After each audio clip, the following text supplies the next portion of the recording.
Vendredi 7 juillet 2023, mesdames et messieurs, bonsoir et bienvenue sur ESAE TV. Voici le sommaire. 5 agents de la Société béninoise d'énergie électrique ont été condamnés à diverses peines par la Criette pour abus de fonction et complicité d'abus de fonction.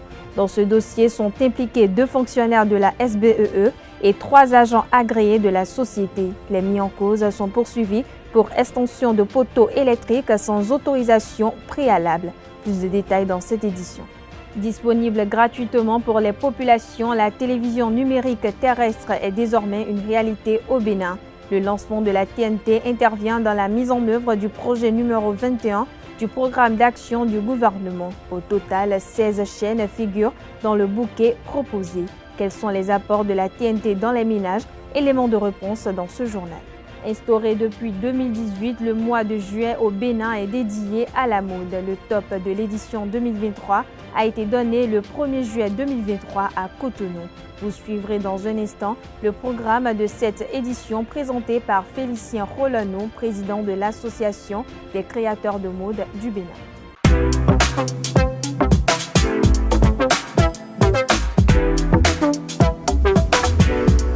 Moi, je suis à ESAE et toi? Moi, je suis en administration des finances à ESAE. Moi, je suis en diplomatie et relations internationales à ESAE. Moi, je suis en journalisme à ESAE. Émission ici, c'est ESAE. Moi, je suis en communication marketing à ESAE. Moi, je suis en droit à ESAE. Moi, je suis en gestion des ressources humaines à ESAE. Moi, je suis en gestion des marchés publics à ESAE. Moi, je suis en administration du travail et de la sécurité sociale à ESAE. Moi, je suis en sciences économiques à ESAE. Moi, je suis en banque finance à ESAE. Moi, je suis en administration générale à ESAE. Moi, je suis en audit et contrôle de gestion à ESAE. Moi, je suis en sciences juridiques à ESAE. Moi, je suis en administration générale et territoriale à ESAE. Moi, je suis en transport logistique à ESAE. Moi, je suis en gestion des projets à ESAE. Rejoignez-moi, c'est la meilleure université. Nous sommes à ESAE. Rejoignez-nous. À ESAE, l'excellence a un nom.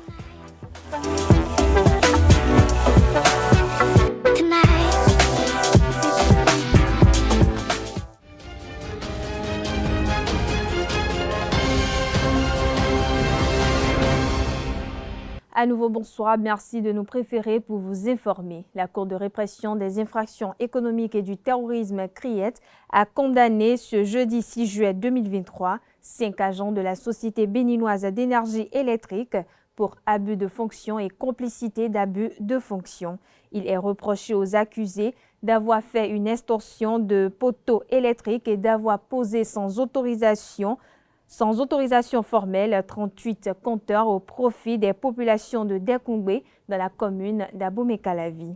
Il s'agit notamment de 2 fonctionnaires de la SBEE et 3 agents agréés de la société. Les agents de la SBE sont accusés de n'avoir pas respecté la procédure interne d'extension de poteaux et d'attribution de compteurs électriques. Les 3 autres accusés sont poursuivis pour avoir exécuté les travaux de branchement. Pour cette infraction, la Cour a décidé de condamner 2 des 3 agents agréés à 5 ans d'emprisonnement et dont 2 ans ferme. Les 2 agents agréés sont également condamnés à verser chacun 3,5 millions de francs CFA et 4 millions de francs CFA à la SBEE pour les préjudices causés à la société d'État.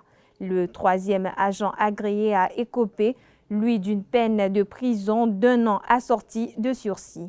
En ce qui concerne les 2 fonctionnaires de la SBEE, ils ont été reconnus coupables et condamnés à 2 ans de prison avec sursis et à 500 000 francs CFA d'amende chacun. Le Festival international de restauration des âmes, FIRA, est un festival de gospel au cours duquel plusieurs chantres viennent louer le Seigneur. Ce festival donne également l'occasion aux jeunes qui désirent entreprendre de trouver des investisseurs pour leurs projets. En 2022, l'événement a eu pour guest la chanteuse togolaise Abito Makafu. Pour l'édition 2023, plusieurs innovations sont prévues. Sabas Loco, le promoteur du FIRA, fait le point des différentes activités prévues et s'exprime au micro de Anedo. Cette année, pour FIRA 2023, tout d'abord, l'entrée sera purement libre et gratuite. sur 4 invitations.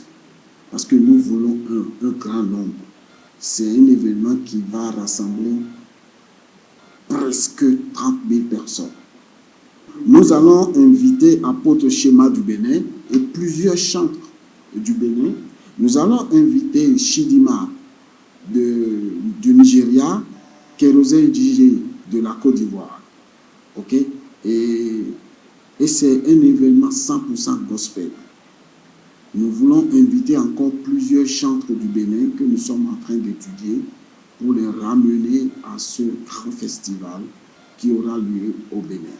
Mais ce n'est pas tout. Au Bénin, l'événement est divisé en 2 parties. Le vendredi, il y a les meilleurs artistes, les grands artistes du Bénin, tels que Nel Oliver, Saboran Danialou et Cécimé, seront primés. Et plusieurs d'autres seront primés. On doit les distinguer. Maintenant qu'ils sont vivants, profitons pour reconnaître leur valeur. Donc c'est un événement que nous voulons faire chaque année pour prendre le monde entier. Voilà. Donc à Lomé, c'est 100% gospel. Et après Lomé vient la Côte d'Ivoire. Donc cette année 2023, l'événement FIRA va se passer dans 3 pays. Et tous ces 3 pays, les jeunes porteurs du projet seront financés. Nos partenaires internationaux que nous sommes en train de talonner vont nous aider à accompagner les jeunes parce que nous voulons développer le Bénin, l'Afrique à partir du Bénin chaque année. Et nos ententes ici au Bénin, et d'ailleurs c'est les sponsors, les partenaires que nous invitons à nous appuyer parce que c'est un événement purement libre et gratuit. Je l'annonce au sommaire de cette édition, disponible gratuitement pour les populations. La TNT est désormais une réalité au Bénin.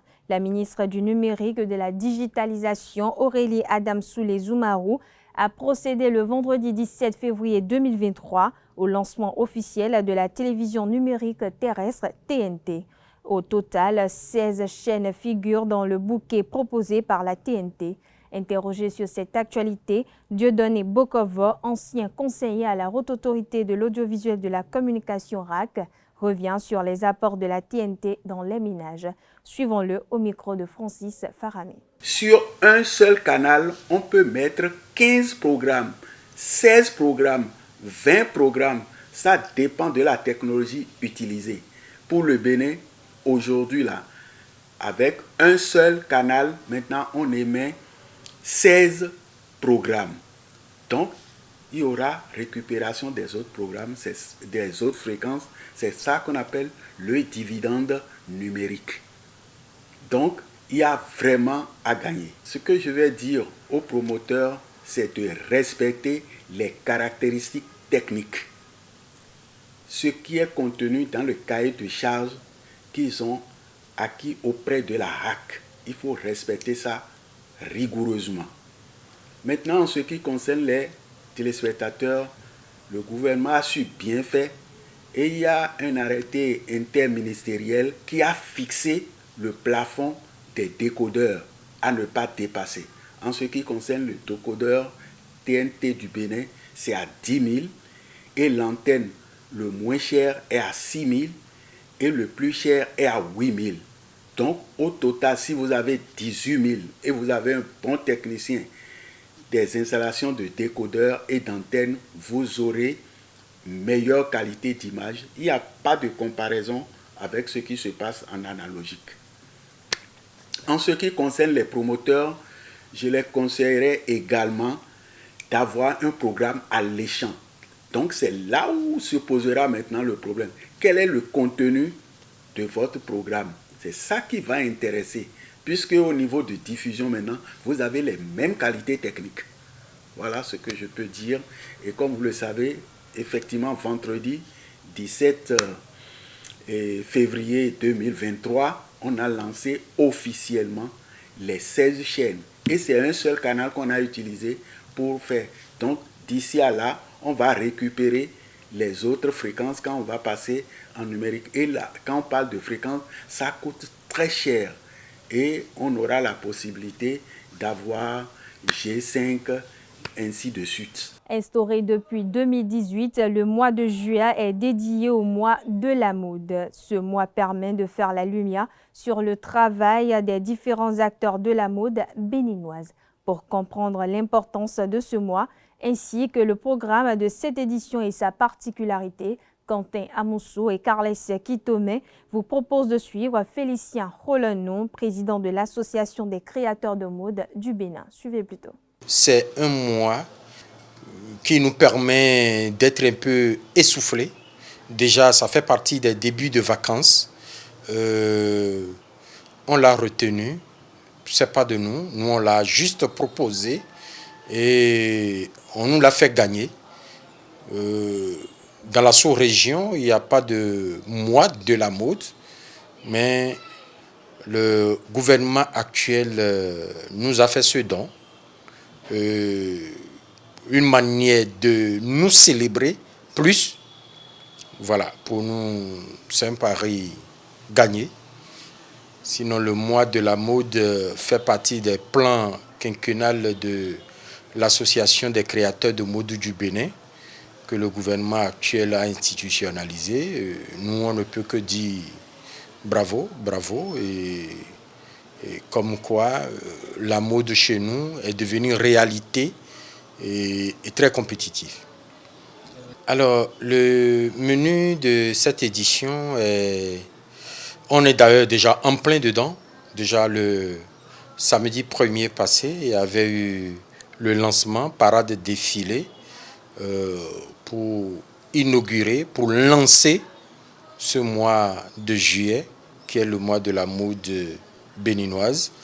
Alors, aujourd'hui, maintenant, à partir de 15h, il y a des débats, des talks, des thématiques qui se tournent autour de la mode béninoise. Tout à l'heure, il y a des trucs qui seront animés du côté du Palais des Congrès. Le 10 prochain aussi, pareil. Le 12 aussi, pareil, avec de différentes thématiques pour pouvoir mettre la lumière sur beaucoup de choses, enseigner à nos étudiants aujourd'hui qui aspirent faire de ce métier leur métier de vie. Donc voilà, il y a plein de choses qui est calé autour. Le 22 prochain, c'est la grande nuit de la mode béninoise. Il y aura près d'une vingtaine de créateurs sur le thé pour pouvoir valoriser les bienfaits de notre fêtière. Pour cette année spécialement, le ministère a choisi le Hueda Blue pour pouvoir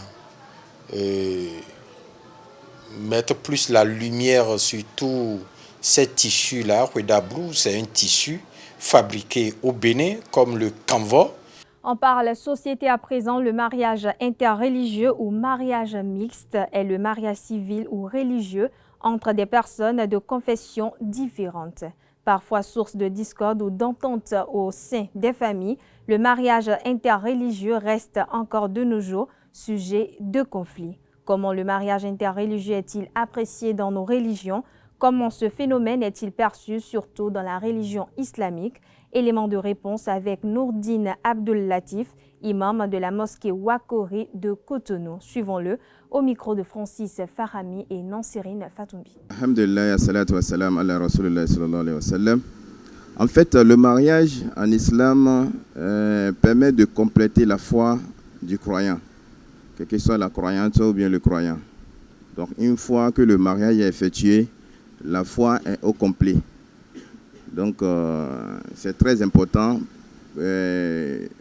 d'accomplir, c'est-à-dire d'œuvrer pour le mariage. Condition pour que le mariage entre un musulman et un non-musulman.